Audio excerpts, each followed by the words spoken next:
PP Sukkur house अगवान Syed Zahid Shah चयो आहे त मोहतरमा शहीद पारां ग़रीब औरतुनि जी किफ़ालत लाइ शुरू कयल बेनज़ीर इनकम सपोर्ट प्रोग्राम जारी आहे। ग़रीब औरतूं खेसि दुआऊं ॾियनि थियूं।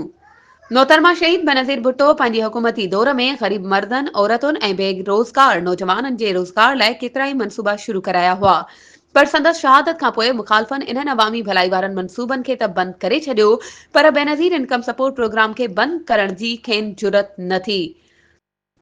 हुन पीपी लेबर कॉलोनी ऑफिस में बेनज़ीर इनकम सपोर्ट प्रोग्राम में नाला शामिल कराइण लाइ आयल औरतुनि ऐं मीडिया सां ॻाल्हाईंदे कयो।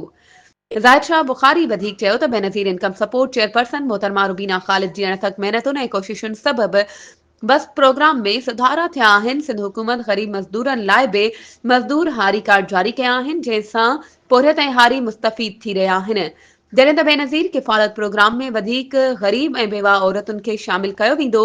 ज़ाहिद शाह बुखारी चयो त पीपी जे मरकज़ी ऐं सूबाई अगवान सैयद खुर्शीद अहमद शाह, इस्लामदीन शेख, सैयद नासिर हुसैन शाह, नोमान इस्लाम शेख, सैयद अवेस कादिर शाह ऐं ॿियनि जी हिदायतुनि तहत ग़रीबनि जी ख़िदमत वारो कमु जारी आहे ऐं इंशाअल्लाह जारी रहंदो।